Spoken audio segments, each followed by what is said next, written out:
Akhirnya Nabi Khidir memaafkan, karena Nabi Musa lupa dan dia tidak sengaja. Kemudian mereka berdua melanjutkan perjalanan seperti firman Allah Subhanahu wa Ta'ala. Maka berjalanlah keduanya, hingga tatkala keduanya berjumpa dengan seorang anak, maka Khidir membunuhnya. Musa berkata, "Mengapa kamu membunuh jiwa yang bersih, bukan karena dia membunuh orang lain? Sesungguhnya kamu telah melakukan suatu yang mungkar." Al-Quran Surah Al-Kahfi ayat 74. Ini perkara yang lebih besar daripada kejadian pertama.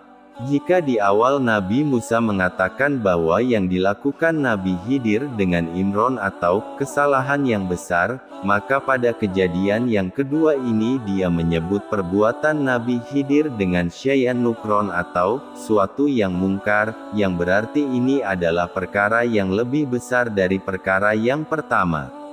Ayat ini menjelaskan bahwa, setelah Nabi Musa dan Nabi Khidir turun dari perahu mereka melanjutkan perjalanan tiba-tiba mereka bertemu dengan seorang anak.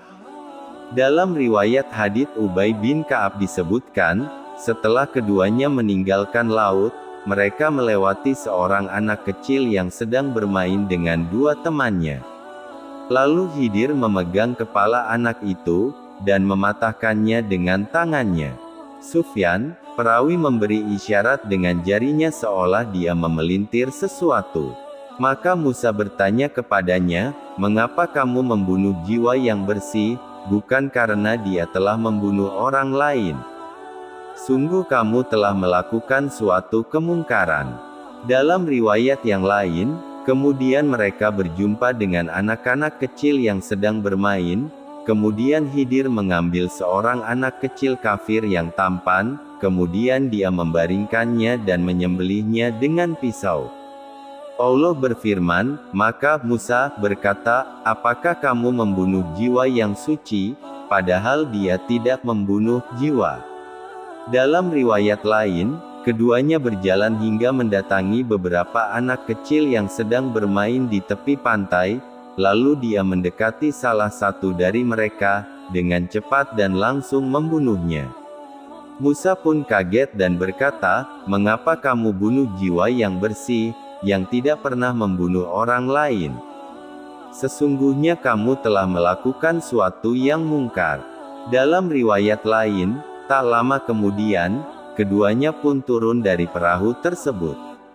Ketika keduanya sedang berjalan-jalan di tepi pantai, tiba-tiba ada seorang anak kecil yang sedang bermain dengan teman-temannya yang lain.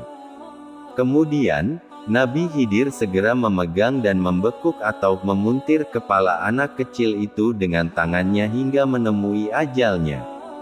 Dengan gusarnya Nabi Musa berupaya menghardik Nabi Khidir, "Mengapa kamu bunuh jiwa yang tak berdosa, sedangkan anak kecil itu belum pernah membunuh? Sungguh kamu telah melakukan perbuatan yang munkar." Khidir berkata, "Bukankah sudah aku katakan bahwasanya kamu tidak akan mampu untuk bersabar dalam mengikutiku? Dan ini melebihi dari yang sebelumnya."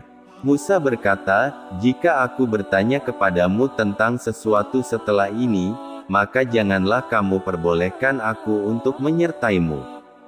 Sesungguhnya kamu sudah cukup memberikan uzur atau maaf kepadaku." Nabi Musa pun mengingkari perbuatan Nabi Khidir, yang membunuh seorang anak yang masih kecil yang tidak memiliki dosa, juga anak kecil itu tidak pernah membunuh orang lain. Karena kita tahu bahwa seseorang jika membunuh orang lain, maka boleh baginya untuk dikisas atau dibunuh juga. Terdapat khilaf tentang anak ini apakah dia sudah balik atau belum balik, adapun yang mengatakan dia sudah balik dan dia kafir maka boleh dibunuh. Namun kebanyakan ulama mengatakan bahwa anak tersebut belum balik namun dibunuh oleh Nabi Khidir. Oleh karenanya Musa mengingkari. Melihat kejadian ini, Nabi Musa tidaklah lupa dan dia ingat, bahwasanya dia tidak diperbolehkan untuk bertanya-tanya tentang apa yang dilakukan oleh Khidir. Tetapi karena semangatnya untuk mencegah sesuatu yang mungkar, apalagi kemungkaran ini lebih besar dari yang sebelumnya, sehingga ia berkata kepada Nabi Khidir, "Sesungguhnya kamu telah melakukan suatu yang mungkar."